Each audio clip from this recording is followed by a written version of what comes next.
Hey, what's up? My name is Heiko. I'm an electronic music producer slash Dawless Liveset, and I release and play music live under the artist name Nogasayan.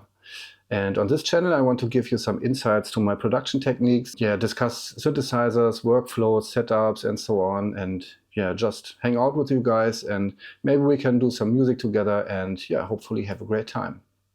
So welcome, and let's go. Okay, so in my last video, I talked a bit about my setup here, about which machines I use with my current live set, and what every machine does. And today I want to show you some more insights and more about the structure of my live set and the structure of a song within the live set. I have it set up like that I use per song 4 parts. I mean 4 parts per song. And I always stick to that structure so that I know at every time where I am in the song and when does the next song begin, and the next song is again the same structure. And the structure is I have 4 patterns, and of pattern 1, or the first pattern of these 4, is always an intro. Part 2 or pattern 2 is always the first real part of the new song, and part 3 is always the main part of a song, where all sounds are available, the melody, the hook line, everything is there. And on part 4 I have the a break pattern, something like that. So that's the structure.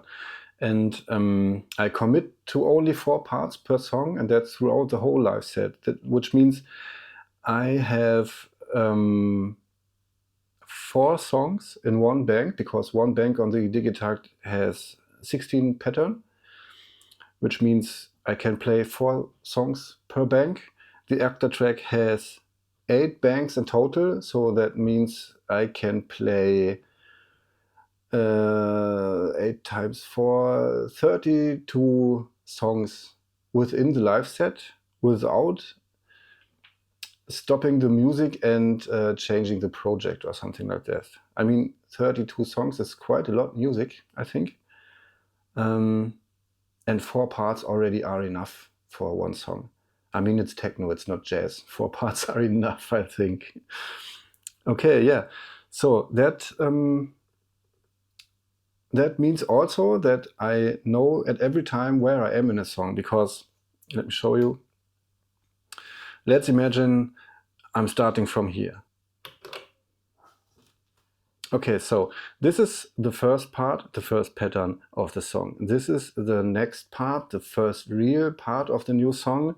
This is the main part of the song. This is the break pattern. So, and I can play this live however I wanted to play. But let's say I played this song, and when does the new song begin? Well, that's the same. Here is an intro, here is the first part, here's the main part, here's the break part. And that is always the same throughout the whole set. So, how do I do it? In the first pattern, which is always the intro pattern, I try to take one crucial sound from the song before and take it with me into the new song. So maybe there's a bass line roll in, or there's some kind of hook melody, or there's a percussion line which already is there. So I will go back to the song before, take that crucial sound or sample or whatever, and carry it over to the next song, which means the intro of the next song. And then while the new song is beginning and starts to rise and sounds adding and so on, I can then slowly move away from this song I carried over from the song before. You know what I mean? So that gives me some kind of a DJ transition in effect, which I always quite like. So I mean, I was a DJ for a long time, and a few years ago, And I always liked these long transitions where you carried a song, sound from a song before over to the next and play with it, and then start to fiddle with a new one, and then rise it up, and then there's a break, and then there's a drop, and you always have a sound from the last song where you can play with, so the guests always have something what they still know from the last song. I don't know. You know what I mean? I hope so. I heard a lot of people say that you cannot fit enough music in a Dawless Liveset to play longer than 1 or 1.5 hours. I don't know, but for me it's not true. I mean, like I said, I have 4 parts per song. I can play 4 songs in a bank. I have 8 banks. That means 8 times 4, 32 songs. And the Digitakt, yes, has a limited RAM memory, but the Digitakt plays mono samples. The Digitakt 1 here, it's no Digitakt 2, yeah. It's the Digitakt 1, so it's mono samples. And if you convert your samples, your sample selection that you use on the Digitakt to mono samples, I don't know. I think the Digitakt does it itself. It converts to mono, I think. But never mind. You have mono samples, and there fits quite a lot into the Digitakt's sample memory. Not the plus drive, I mean the actual RAM memory. You have these 128 slots, I think. Yeah, I think so. This here, if I turn the knob, yeah, 127 slots you have. I mean, you can pack it with 127 samples, but they can also be longer samples. For my last Liveset, I did it so that even I had the Octatrack. The Octatrack didn't play longer samples or stems or something like that. I did have longer samples. I played some stems from a recorded track of mine, which is not released yet, but I want to play it live, and so I committed to BPM, and the BPM from the song is the BPM I used in the Liveset, and I committed myself to 132 BPM, and so I exported stems from a track of mine out of Ableton in 132 BPM, 2 bars long. No, 2 bars long? No, 8 bars long. I'm sorry. The Digitakt can play 64 steps, which means 4 bars, and I exported the stems from Ableton with 128 steps, and which means 8 bars long. Yeah, I will show you later. But that means I can play something like this on the Digitakt.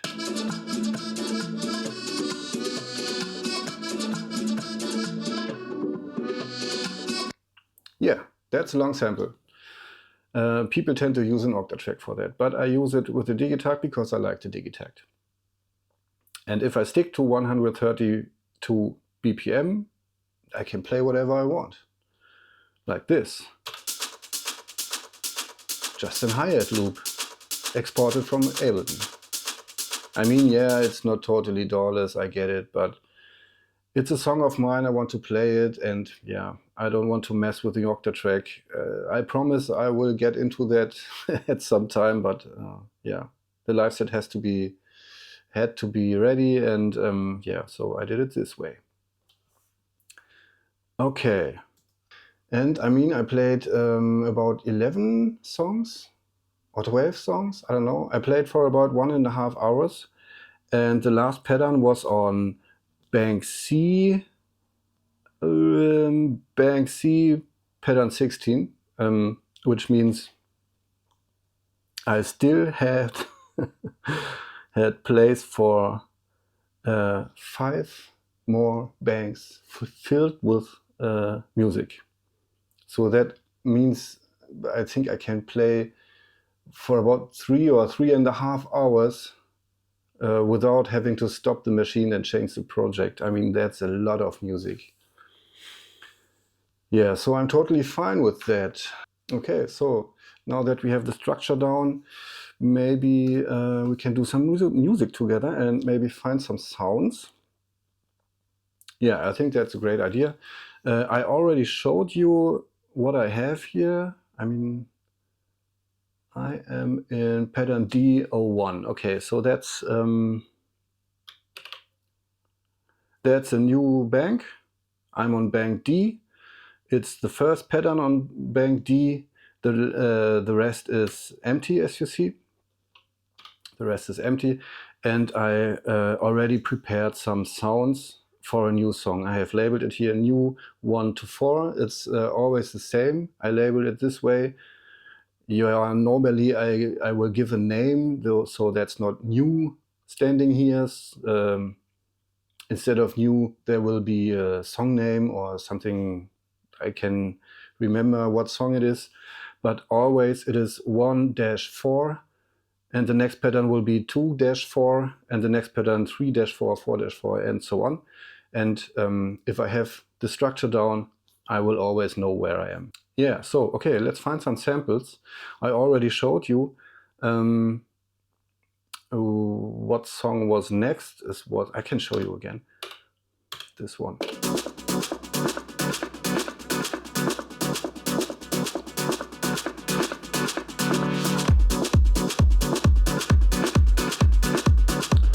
So that's the outro from the last song. And I have this one.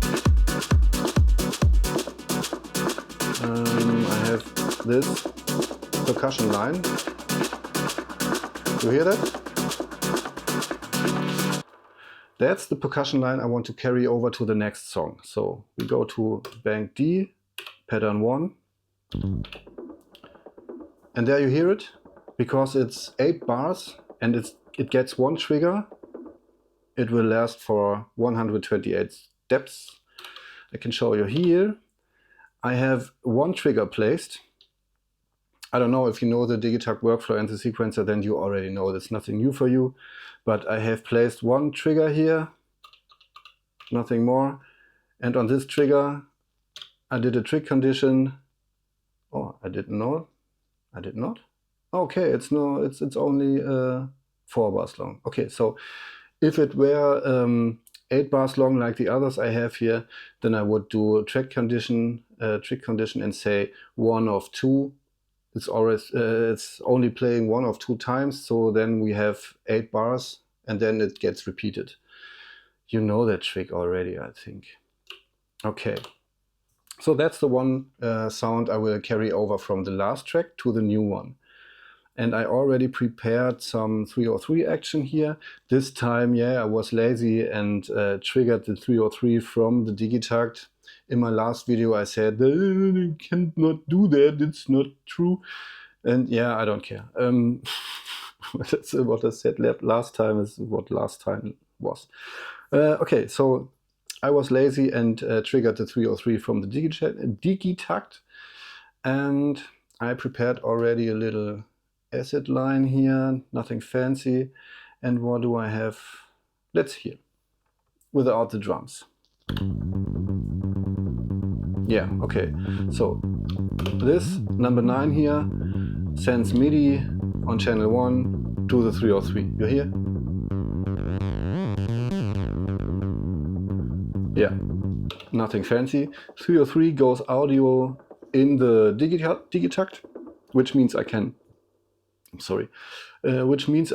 go to the master page and play with the delay and the reverb. So my 303 already have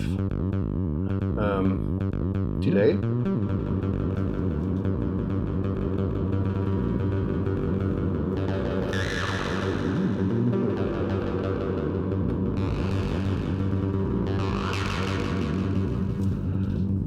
Yeah, 303 plus delay and reverb is already satisfying every time again.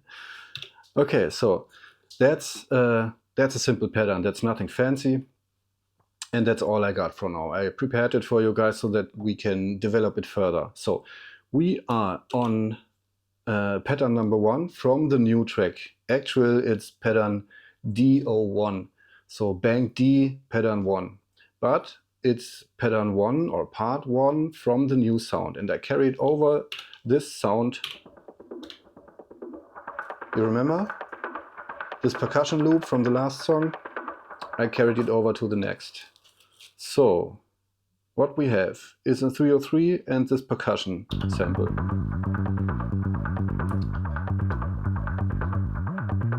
Yeah, let's add a kick.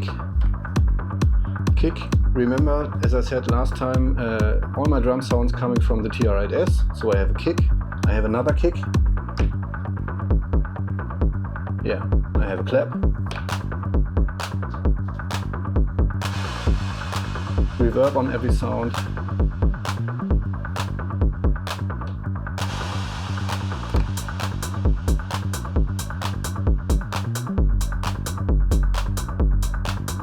Yeah, okay.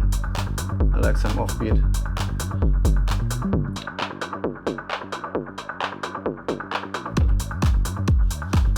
Okay, now we're already rolling. We have a 303, we have a 909 kind drum sound, and we have this percussion loop which I carried over.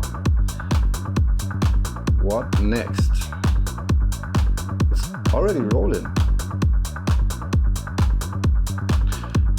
Okay, let's check what the transitioning from the last sound will sound like. I will go back to bank C, pattern 16. So that's where we're coming from. I can play with a little high pass filter, then switch the bank, switch to the new one. Okay, that's not fitting really well because the 303 is not in the right tune, but I hope you know what I mean, or what I want to tell you. So okay, we need some more sounds. What do we have? Let's go into the samples here, or maybe let's check what we already have here in our sample library. Okay, that's one thing I want to mention. Sound management or sample management within the Liveset. Yeah, okay, how can I forget that?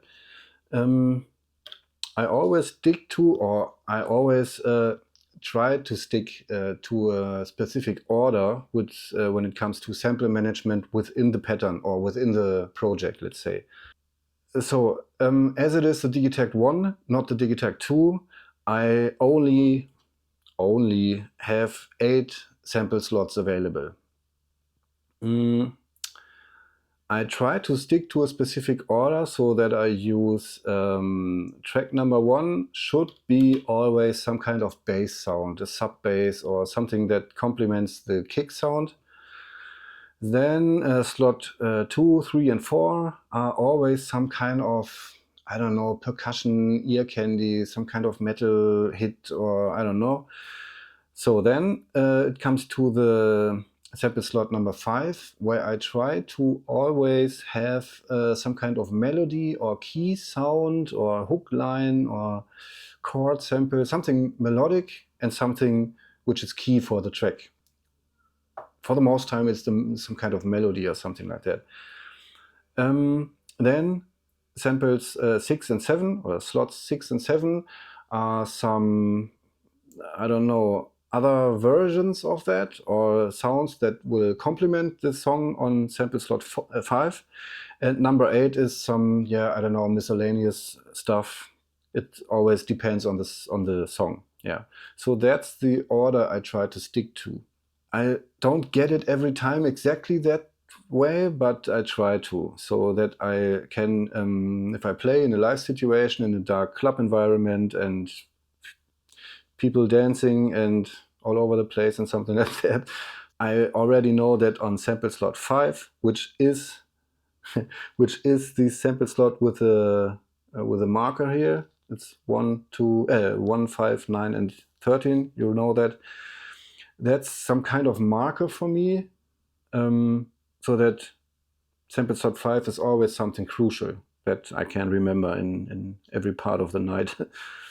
And yeah, so left side is more on the percussive side, right side is more on the melodic side. So that's the thing I want to maintain here. Yeah, okay, so we got the structure, we had the sample management. I think we can now start to develop this little loop a little bit further. Maybe adjust the 303 a little bit so that it fits to the last song before that. And yeah, create a song from here and let's see where it brings us.